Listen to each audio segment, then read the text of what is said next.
A word of warning. This episode contains mature language depicting instances of sexual, physical, and/or emotional abuse of children.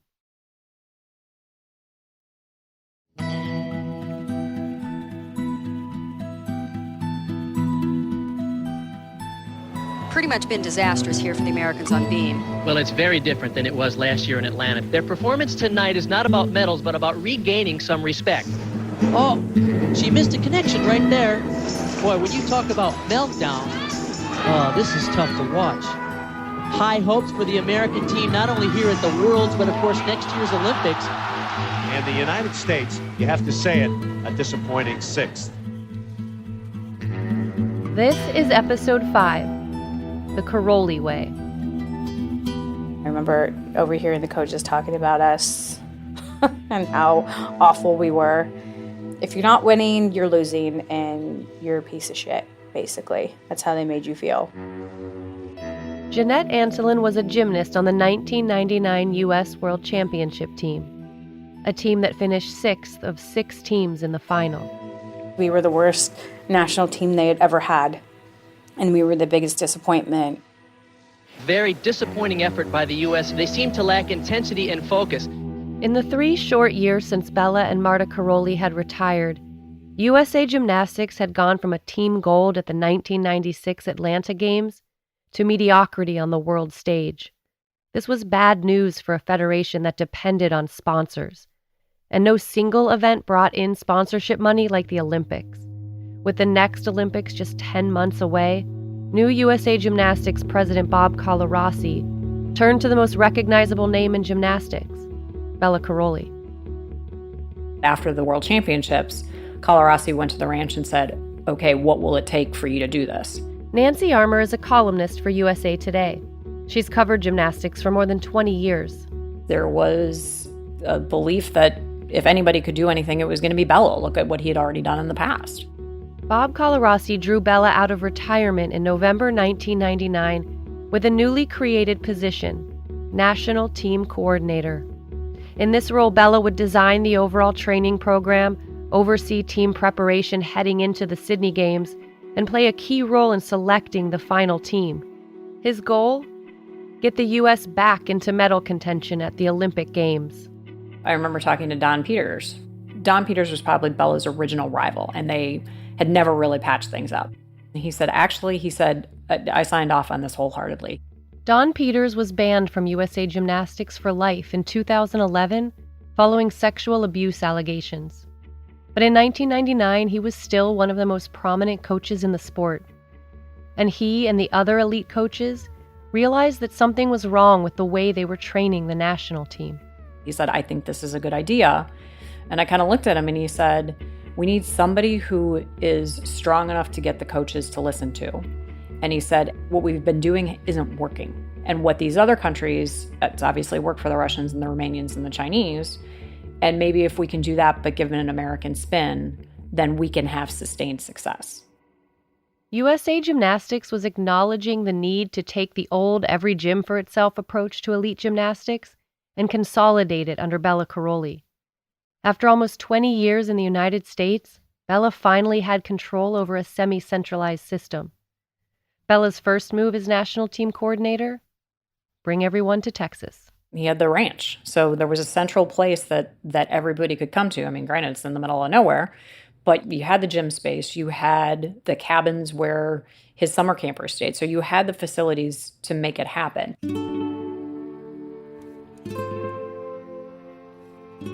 Now, all roads to the Olympics ran through the Karolyi Ranch.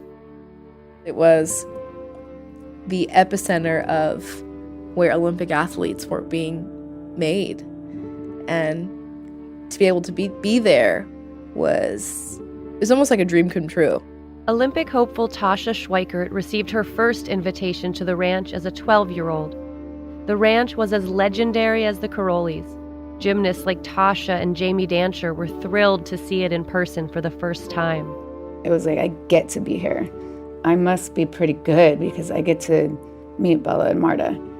They train champions. I was just in awe that I was even in the same room with them. In January 2000, Tasha, Jamie, and the rest of the top 24 or so U.S. gymnasts traveled to the Karolyi Ranch with their personal coaches for the first of what would become monthly mandatory training camps. They decided we needed those camps. Alyssa Beckerman was a member of the national team competing for a shot at the 2000 Olympics. I understood that part. That part I was on board with when it happened. They decided we need to do like a national team training thing and do it more regularly. And I liked that, you know, because I liked the people I was competing with. We knew each other for years, and it's kind of cool to see more often, you know, and to work out with them and just up our game together, you know. I liked that. Alyssa saw the potential upside to this new experiment, and she was prepared to put in the work, ready to learn from the fabled Bela Karolyi. Bela's like a big bear, like a big animal, is the best way I can describe him. Lots of gestures and facial expressions, and even his vocal tones were very expressive, you know. He was like an actor, almost cartoonish. Bela, you were made the national team coordinator just before the end of 1999. Right. Did you leave enough time for you to put a mark on this, to be successful in the year 2000? Is there enough time? Time is short. Yes. But I don't believe that time going to be the most important matter. The understanding of the girls, their desire, the effort what they're going to put into the final preparation stage, that's going to matter the most. Bela's focus had always been repetition and conditioning, and with such a tight schedule, he leaned on that more than ever. It pretty much was boot camp. Like, it was strenuous. Like, boot camp isn't easy. No one wants to do boot camp. Camp for Jeanette Antolin and her teammates began the same way each day, with Bela's grueling conditioning sessions. 40 minutes to an hour of running around a 40-square-foot spring floor, followed by rope climbs using your arms only, a series of 10 straddle press handstands, 10 cast handstands on bars, 10 pike presses on low beam, and ab exercise after ab exercise after ab exercise. It was this crazy, ridiculous warm-up that he would put us through. And I just remember being exhausted. I'm like, what is happening? And that was just the start of 2 4-hour training sessions each day. The USA Gymnastics, the Federation, they were all there. They were all watching every turn we took. And we were under a microscope. The point of practice is to practice. That's where gymnasts make mistakes. That's where they learn. During Bela's camps, even those mistakes in practice were being watched and judged by the people who held all the power when it came to their future in the sport. And you would see a group of powers that be, of people running USA Gymnastics, all huddle in a corner talk. It was a mind, trying to find a nicer word than the one I want to use. It was a mind fuck. Few people got inside the gymnasts' heads more than Bela and Marta. You know, they just ingrain that Romanian Deva program mind into the girls. And that's what they were doing with us. Here's how you're going to behave and think and act, and you're just expendable. You're lucky to be here. They were very good at, you know, the psychological warfare of the sport. Gymnastics is 90% mental. I remember Bela would always line us up. Feet together, arms by your side, look forward like a little soldier. When you're in lineup, you stand straight and tall like a little soldier and you make eye contact. I felt motivated by fear. I didn't want to mess up in front of Bela, Marta, or anybody on the national staff. My dream of being an Olympian was in their hands. At the end of the first camp, Bela cut the pool of gymnasts by half. Then we come back a month later, and there would be less people. So to me, I explain it like Survivor. And sometimes you knew why people were being cut, and sometimes they were just cut. So every time you stepped on in the gym, you had to be on your A game. Tasha and Jeanette made that first cut. So did Jamie and Alyssa. After that first camp, people really took a psychological turn for the worse. People started dropping like flies, physically, but also psychologically. We would cry on our way to the airport to go to the ranch after that. I just remember it like riding the bus to get to the ranch and being sick to my stomach, just feeling like I had to be so perfect. I mean, not even inside the gym, but outside the gym as well, like how I stood, how I wore my hair, what I ate. Some people, in sports, they'll say, if I say jump, you say how high, Gymnastics, if I say jump, you just jump. You don't ask anything. You ask how high, you're being insubordinate. That's gymnastics. I was stripped of choice. I was told what to eat, what to wear, how to think, don't speak. They would check our bags for food, and I just remember this gradual transition in like loving gymnastics so much to hating it, to this kind of inner conflict of this love-hate relationship with it. No aspect of the gymnasts' lives was more heavily scrutinized than what they ate. Jamie, Alyssa, Jeanette, Tasha, every single gymnast at those camps was constantly aware of the pressure to look and eat a certain way. He would say, if you want to compete like a tiger, you eat like a tiger. If you want to compete like a cow, you eat like a cow. The only thing I ever remember Bela really telling me was that my butt was too fat and I needed to lose it. He was in the middle of the floor and I was walking to another event. He said something to me and then grabbed my butt and said, you need to lose this. I probably said yes, sir, and kept on walking, and then got on a diet as soon as I got home. We were all sitting around after a practice, and Bela stood up, a gymnast who was very, very thin at the time, and said, I want all of you guys to look like her. She had a thigh gap. I remember her standing there, and you could see through her thighs. When she did gymnastics, she had very thin lines. They always thought my lines weren't as straight, and my gymnastics wasn't as pretty, because an upside down handstand should look like a straight line. Well, my line would be, there'd be a little curve where my butt is, and there might be a little curve where my chest is. So my straight line naturally is just very different from some of my white teammates' straight lines. And so I internalized that, and I'm like, gosh, I guess I'm just not good enough. I wish I could go back in time and say, hey, look, 15-year-old Tasha, you are half African American. You have different genetics. You will never have a thigh gap, and that's okay. We all had unhealthy relationships with food. I started thinking about what I was eating all the time. Everyone was trying to lose weight. Everybody. Everyone's fat. We're all out of shape. Somehow we're the national team of the United States of America, but we're all out of shape. It was just insane. I just remember being afraid to eat in front of anybody at the ranch. They were watching us eat.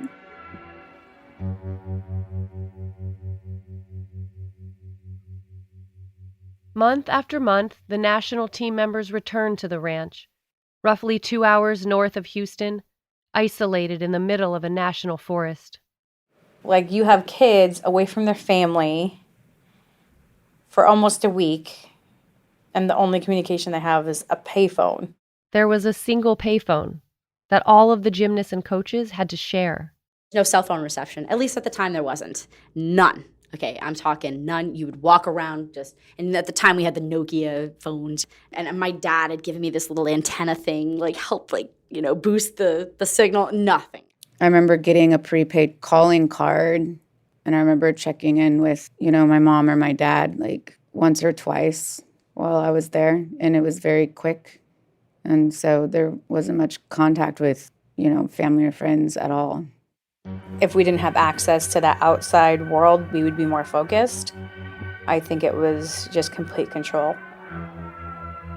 When you're at home, you can go home to people that really love you and care about you.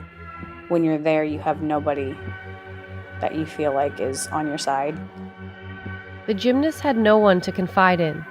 They saw their coaches and the Karolyis as watchdogs. They knew they had to be very careful about what they said.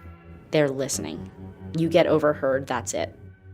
One night, we're sitting in our cabin, in our living space, talking about how fun college is going to be. We were overheard. The next day in practice at the ranch, my coach walks up to me and says, well, we could hear you through the walls, and you were talking about being wild, like being unruly or something. It was like we were in trouble, or I was in trouble by my coach, because we were heard discussing, freedom. The Karolyis did not tolerate anything they considered a distraction in their gym. What they would say is that if we were socializing or talking, that we weren't focused. You're not there to hang out. You're not there to be friendly. You're there to train and to prove yourself. And it's a trial every single day.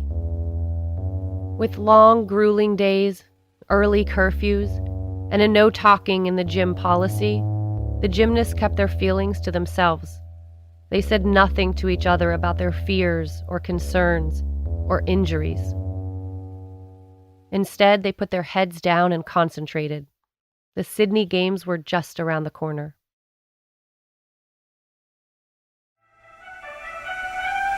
One year ago, USA Gymnastics was in disarray, but recent events have created momentum and belief. You are looking at the rebirth of an Olympic dream. Over 2 nights in August 2000, the Sydney hopefuls competed at the Olympic trials in Boston. Do these Olympic trials determine who will represent the United States? Well, sort of.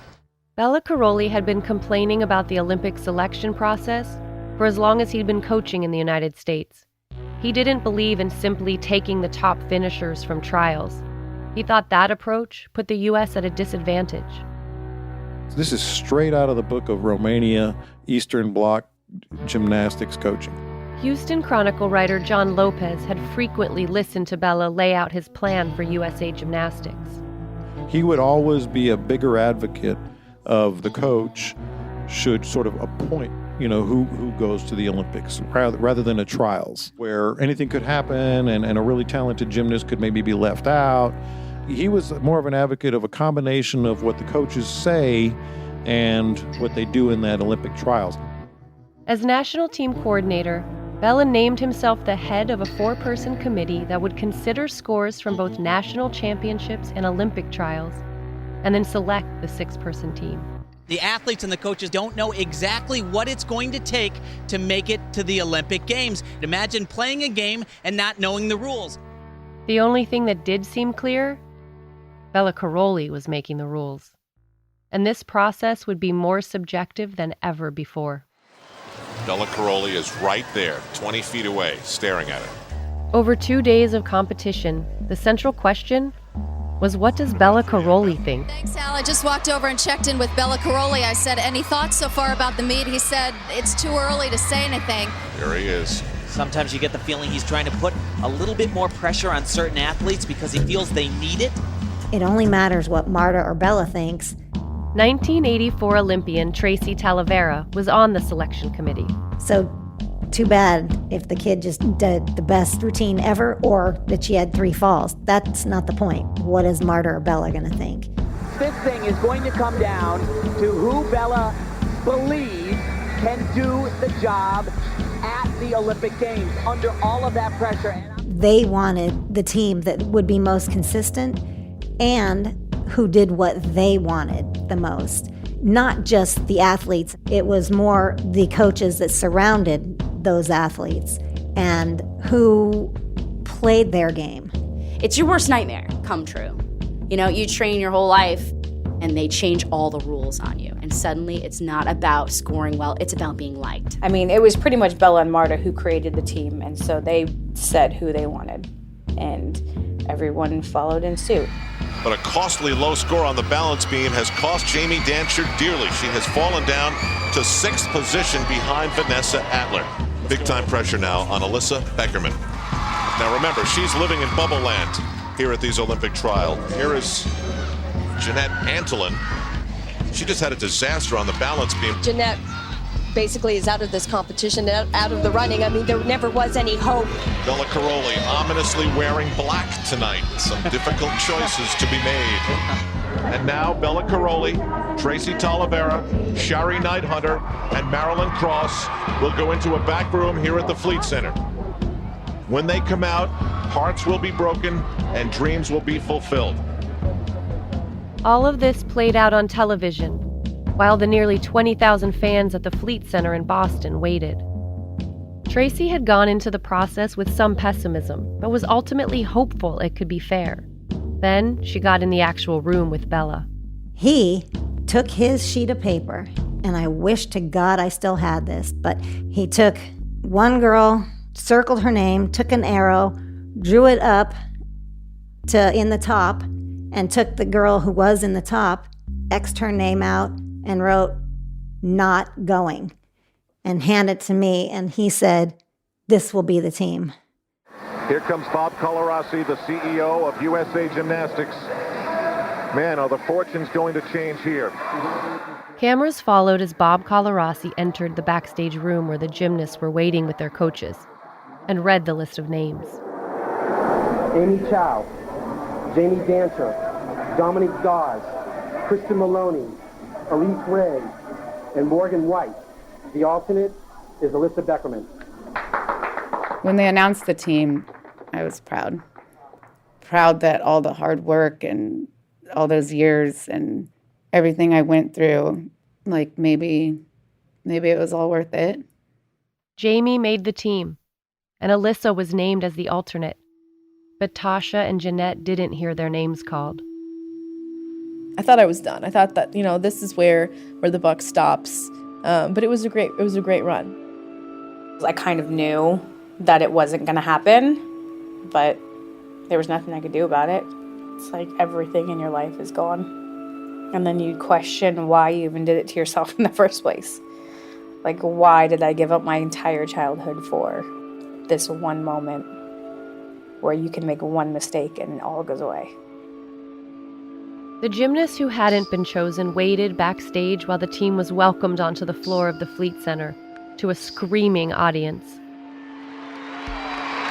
Bela has selected his team. Is it possible that this could be Sydney's Super Six? Bela savored the moment. After just 10 months on the job, he had given American fans what they wanted heading into Sydney. Something to believe in. This team combines the best of the country. It's a powerful team, and I believe they're going to be again Olympic medal contenders. Days later, USA Gymnastics called 15-year-old Tasha Schweikert. Then we get a call that they want to travel me to Sydney as the second alternate. Great. I get a free trip to Sydney. I get to train alongside the Olympic team and my idols. But Tasha, Jamie, and Alyssa had little time to celebrate. For the next month, I had an Olympic trials every single day in the gym. We went for about a 2.5-month period without a single day off. Our day off was the flight to Sydney. But I remember being instructed to do a plane workout, so we worked out on the aisle of the plane. Flew 15 hours, dropped our bags off, and went right back to the gym. A record 199 nations, more than 10,000 athletes. The Olympic Games have come down under, and Sydney has been ready and waiting for quite some time. Welcome to the first Olympic Games of the new millennium. I'm Bob Costas. Opening ceremonies are happening, and they don't allow us to go. So everybody's crying in the main room of this den where they have a tiny TV to watch the opening ceremonies, and the girls are sitting there, the team, and they're all like tears in their eyes because they can't be there. They can't enjoy the Olympics. Bela Karolyi and USA Gymnastics brought the same discipline they'd employed at the ranch with them to Sydney. While most athletes stayed at the Olympic Village, the U.S. women's gymnastics team stayed at a local women's college 20 minutes outside the city center. The only way I can explain this place is it was kind of like prison. No phone calls, no unsupervised visits from family, and even at the most festive sporting event in the world, no interacting with other athletes. It was like they set up the ranch in Sydney for us. Team USA arrived in Sydney as underdogs, but Bela had been charged with getting them back on the medal stand, so he wouldn't relent on the training and the pressure. We had double practices every day. Like every day was like a competition in the morning and a competition at night. It was crazy. We couldn't leave the grounds. We couldn't even walk to a meal, to the kitchen by ourselves, because they didn't want us to eat the food, even though they weren't feeding us enough food. The chefs put out little bowls filled with raisins, and the other one was filled with some sort of like a Nutri-Grain granola bar. So I grabbed one of each snack to take back to my room. I remember walking out and Marta coming up to me and taking the raisins and taking the Nutri-Grain bar out of my hand, saying to me that we weren't going to eat these things because lighter women fly higher. Have you ever had food like literally taken out of your hand when you were starving? On at least 4 occasions in Sydney, I cried myself to sleep because I was hungry. I had never cried myself to sleep about food in my entire life, but we're at the Olympic Games and I am like physically starving. A few days before the competition started, one of Bela's team members, Morgan White, withdrew with a broken foot. That meant Alyssa or Tasha would get a chance to compete at the Olympics. We lined up for practice, and Bela got impatient. And he said, okay, it is unfortunate, Morgan White is injured, but we must continue, and Tasha, you are in, Beckerman, you are out. Okay, to the right. Arch. And I turned to the right and warmed us up. If you were with us for the Olympic trials and you're watching Tasha Schweikert in the Olympics, you have to be surprised because her name was not one that was mentioned that night in Boston. No, she was added by Bela Karolyi as a second alternate after that. And since day one, in speaking with Bela about who he thought would be on that team way back in January, Tasha Schweikert's name was always near the top of his list. Tasha had finished behind Alyssa at the Olympic trials, but this was exactly what Bela had argued all along, that his feeling about a particular gymnast, what he believed she was capable of, was a better guiding principle than scores alone. And it's amazing to think that he is going to rely on a 15-year-old Tasha Schweikert who has never been in a big-time event like the World Championships or the Olympic Games. She is going to set the tone for this team. That's a big position to be in. Inside the Sydney Superdome, with the whole world watching, Tasha Schweikert made her Olympic debut. With just the dismount left, I'd have to say that this is the kind of performance that Bela was looking for to start off this team. Great start from Tasha Schweikert, gets Team USA going. Biggest meet of her life. For the better part of the past year, Bela Karolyi and USA Gymnastics had put these young athletes under as much pressure as they could in order to prepare them for the Olympic stage. This was the chance for Bela to prove it had been worth it. As national team coordinator, Bela Karolyi will watch from the seats, and so we won't see that fabulous interaction as we have with Kerri Strug or Mary Lou Retton. Not this time, not in Sydney. In fact, any time the TV cameras panned to Bela, he was sitting in the stands looking visibly unhappy. Bela Karolyi has been watching everything from up on high. Bela, he looks a little bit frustrated, probably wishes he was on the floor, even though if he was, couldn't really do all that much about that one. The U.S. women struggled on the first day. After Tasha's promising start, it was all downhill. They barely nabbed the last spot in the 6-team final. So Bela tried to do what Bela did best, the only way he was allowed to. One thing Bela Karolyi did, he gave the American women a sort of rah-rah, you represent the United States speech in the warm-up gym. And they came in with a totally different persona, as you saw. And this is a much better United States team already than it was the other night. But it was too little too late. The U.S. team would have needed a near-perfect meet to bump Russia, Romania, or China off the medal stand. The Superdome resembling something of a hospital ward about now. Ice bags and medics in demand. It's been a struggle for the U.S. And it seemed like the gymnasts and their bodies were crumbling under the pressure. They are a team beset with problems, problems, problems. She was way off, not even a hope of saving that skill.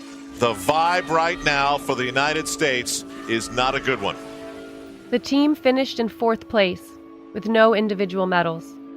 But public expectations had been ramped up by the success of the Magnificent Seven 4 years before, and everyone wanted someone to blame. We were just trashed on, our whole team. I felt like I had let my country down.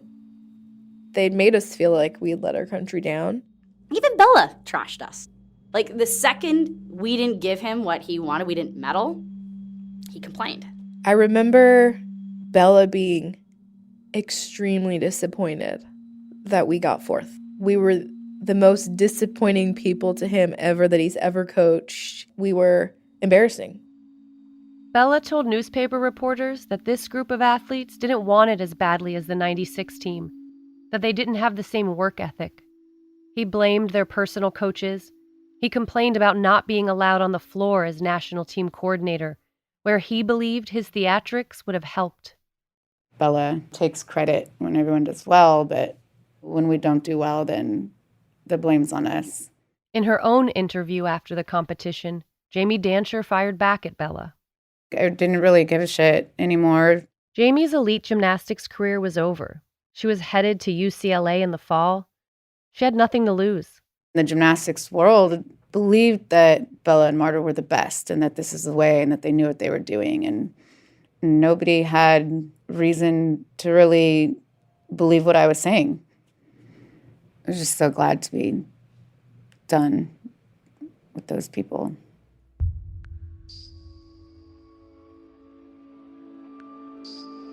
For the first time since 1976, U.S. women's gymnastics had failed to medal at the Olympics. There was too much pride and too much sponsorship money at stake for USA Gymnastics to do nothing. So during a national team camp, they held a meeting at the Karolyi Ranch. In attendance were the coaches of every national team member, the Olympic staff, USAG bigwigs, and of course, the national team coordinator himself. And then Bela comes in saying, oh, at the Olympics, it was the coach's fault. Coach Rita Brown couldn't believe what she was hearing. The coaches, they couldn't get along. They wouldn't listen. They wouldn't do what I was saying. That's all their fault. Nobody's saying anything. I let him finish, and then I raised my hand, and I stood up, and I don't know why I did this. It was pretty gutsy. And I said, Bela, how dare you do that? Everybody relied on your leadership, your knowledge, and your experience. The performances are based on how we prepared those kids. That's you. That's on you. Bela Karolyi had shown USA Gymnastics that winning was possible in the first place. He'd given them their first taste of gold. But when they needed him to win the most, he hadn't brought home medals, just excuses. He left the organization with no choice but to look for a replacement. He was in charge. When you're in charge, it comes down on you.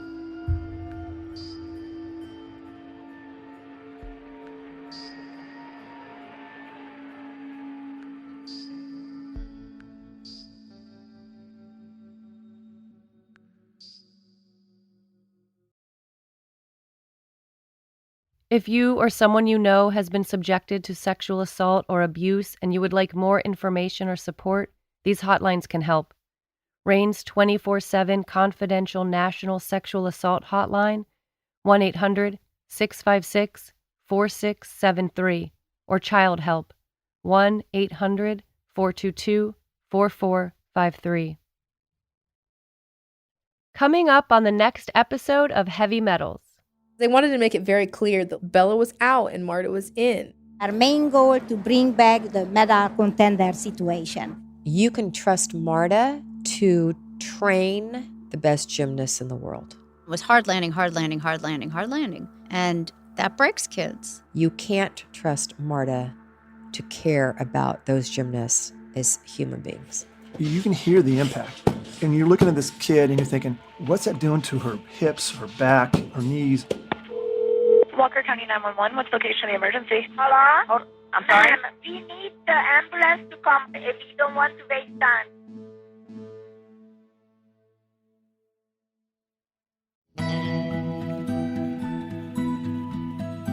Heavy Metals was reported by me, Alyssa Ronick, and Bonnie Ford. Producers Andrew Mombo and Meredith Hodnott. Senior producer Julia Lowry Henderson. Executive producers Libby Geist and Aaron Leiden. Mix engineering and sound design by Mitra Kaboli. Production management and licensing Luis Argianis, Kath Sankey, and Jennifer Thorpe. Production assistants Riley Bloom, Gus Navarro, Samantha Dowd, and Trevor Gill. Original music by Ian Koss. Executive producers for ESPN, Connor Schell, Rob King, and Allison Overholt. This podcast was developed by Jenna Anthony and Adam Newhouse, with help from Jody Avergan. Additional production support from Amy Van Dusen and Eve Wolf. Archival producer Juliana Branham. John Mastro-Baradino provided fact-checking.